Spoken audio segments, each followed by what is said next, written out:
Hey everybody and welcome back to the Pro Antagonist channel. We're doing part 2 of our Summer 2022 new anime episode 2 rule tier list. Because there's a lot of different aspects to that. Today it was supposed to come out yesterday, but technical difficulties happened. Anyway, we're going to get into it again because I had to redo the video, maybe. But anyways, we got all these anime up here. 10 anime. We're going to do 19. Cyberpunk Edge Runners will not come out until September, so I don't really have an opinion on that. And I wasn't going to wait around for that one just to do the 2-episode rule list. But basically, going over the beginning, 2-episode rule. First 2 episodes, you can usually tell, given any kind of seasoned anime watcher should be able to figure out, will I like this anime? First 2 episodes, you can usually kind of tell how good it's going to be. Episode 1 isn't always indicative because it's a pilot, and it kind of serves as a pilot and it gets people onto it. Episode 2 will usually help you if you're not all that convinced, or it can convince you away from it. Last time I dropped Teppen, Laugh Until Cry, and we've got a bunch of anime. We haven't done our season's best yet. We've got a bunch of anime up in these middle rungs all throughout this thing. We got more anime to add. How about we'll start with Licorice Recoil. Now, I'm not keeping it here necessarily, but Licorice Recoil, very decent anime. I thought it was about candy or licorice or sweets or something because it was called Licorice. But apparently licorice actually means like a secret, like special forces agent type group of girls. And this is what this show's about. It's actually pretty good. Got a lot of different twists and turns. Episode 2 especially was really good. The plot twists and everything kind of threw me for a loop. Maybe you could have figured it out in the case that you were an actual like super sleuth and knew secrets to life and everything, could predict all the twists and turns, all the plot twists. You might have figured it out, but I'll put Licorice Recoil. I will leave it on the high end of better, I guess, because I think it is actually pretty good. I don't think it's quite amazing. I know that a lot of people really like this one, but I don't think it's as good as these 3. These 3 are just a lot more interesting and fun to me. Maybe Licorice Recoil can get up to that point, but it is in the mediocre in this little list still. We got Maid. Oh gosh, the maid I hired was suspicious, whatever, stuff like that. I can't remember the name. I don't plan on looking it up right now. I think the maid I hired was suspicious, or recently was suspicious, whatever it's called. It's the maid one with the Shotokan stuff. Here's the thing, the little boy here. He's very suspicious of Maid Girl. Maid Girl is incredibly attractive young woman who goes to his house after his parents die. He hires, they had a maid, I guess, set up to be hired. And he was really suspicious because he's like, this maid I just recently hired, what's she doing here? Why does she want to be here? Etc. Because he's kind of dumb, because he's a little kid. But him being prepubescent, adolescent, everything, Maid Sama here, he really likes her. Is somewhat vocal about, I find you incredibly irresistible, but why are you doing all this stuff? And a lot of weird, cutesy romance stuff back and forth. This is kind of odd because it has the sort of Shotokan thing, opposite of Lolicon. Shota is when women like younger dudes. Lolicon is when men like younger girls, and I think that both are kind of proliferate in the anime community. I don't like Lolicon. I think that's kind of cringe, but I mean, Shota just isn't really. To me, it's very non-threatening, so I don't really care. I'll put this one. I'll say it's actually pretty decent. I'd put it. I'm a little bit more interested in watching it than Parallel World Pharmacy, but not as much as Engage Kiss. It's sort of a ranking as well as a tier list, but I mean, really, the tiers are the main feature of it all. We've got this one, the boyfriend and girlfriend. They were exes, but my stepbrother is now my ex is my stepbrother or whatever kind of thing. This one is not bad. This one is actually pretty decent, although I would say that my main complaint thus far has been that neither character is super likable. Like, you kind of get into the backstory a little bit with their romance and everything going on that used to happen. They had a pretty good relationship. Their parents, they decided to get married. They didn't know about their past relationship. makes for all kinds of weird and awkward situations. I would say that this is actually pretty good, but I don't know that it's that good. And I'm actually going to do something that people don't expect. I'm going to put it in crappy ones. It's at the front of it, but I need to see more. I need to see more good before I can really give this a better review on here. Then we have Will Ayumi make his move? This is about shogi, like the shogi club. It's kind of like chess, but Japanese a little bit, and they play shogi. And this girl who runs a shogi club because she really likes it, and this guy really likes this girl. He has a crush on her, and she is sort of. This isn't really the lolicon type idea, but he likes her, and she's very petite and tiny and everything. Like Editor-san, if you ever know Editor-san on this channel, not Editor-san, Editor-chan, excuse me. We have two editors. Editor-chan, a very cute petite little woman. Kind of similar, like this bigger dude likes this tiny little girl. She likes shogi, and so he plays shogi with her at the shogi club. It's kind of a cutesy anime. I like the romance aspect. I don't think it's great and amazing, so I mean I'll shove it right here. But honestly, I think it's the kind of thing that could actually take off. Like, it's kind of funny, kind of interesting, but not like anything super, nothing we haven't seen before. Futo PI. This was actually pretty decent. Futo PI, private investigator team. This guy who kind of gives me Spike Spiegel vibes. Sort of cool and suave and charismatic dude. He has this like guy who does the magics. That they both work together as like an investigative duo, and it's actually kind of interesting. The first two episodes, you really only get into a little bit of the actual plot. Episodes 1 and 2 don't give me a lot, and I don't know what's going to happen in the future. Some of these anime I've actually watched past. I've seen as far as to episode 6 on some of these, but episode 2 doesn't really. It doesn't give me the full sort of little mini arc that they have going on because they're investigating the same case. But it's still pretty good. I'd say that I can easily put this thing, like, I definitely I'd watch it, recommend. I think I'd probably put it right between these two. I don't know. Yeah, I mean, I'll put it above the Maid one. But yeah, this is a pretty good anime. I would say so based on the first two episodes. I'd like to see more in the future. I'm judging all of these based on first two episodes, by the way.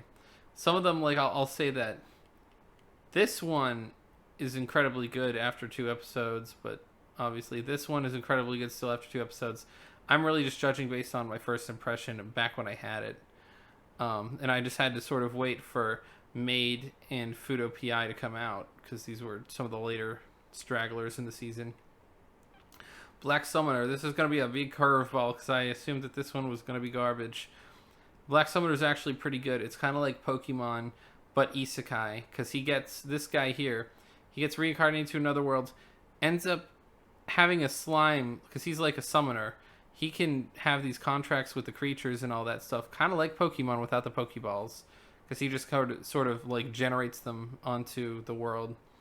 And he has his slime dude, and it's really fun and cool. His slime is actually really good now because he's his slime and not just some random slime. And he's getting other monsters and stuff to have in his party. And he's the summoner guy, and it's kind of fun. It might not actually turn out to be Pokemon, the Isekai, but this is actually pretty good. I was a little bit surprised. I would put it in all the way. Only because I can tell, like, I have a lot of enthusiasm for this one particular show. And I think I'd put it in all the way. I think it's pretty good. Lucifer and the Biscuit Hammer. This one's interesting in that I have no idea what the hell's going on half the time. Like, this guy, he's sort of lazy and somewhat unlikable. Like, kind of like I'd mentioned to people, Ichigo. Think kind of like Ichigo. Doesn't really want to get involved in all this stuff. He's just kind of like, whatever, leave me alone. But this guy's also kind of a jackass and he's lazy. So this lizard approaches him and is trying to get his attention and get him to help fight with this princess girl. And it just doesn't end up going all that well at first. And there's a giant biscuit hammer in the sky. And based on what I understand to be Biscuit Hammer, Editor San, the male editor I have, he thought it was pretty unimpressive and annoying that they named it Lucifer and the Biscuit Hammer. However, there is not actually a literal hammer made out of biscuits. But the hammer is an actual mallet in the sky, so that's something. And it's supposed to crack the planet like a biscuit, like a British tea biscuit kind of cookie thing. And that's why they called it the biscuit hammer. And yeah, it's just weird overall, just kind of like wacky, and the characters don't make a ton of sense. I'm gonna stick it around here because it's a little bit funny. I'll say it's above this one, but I digress. We've got Call of the Night,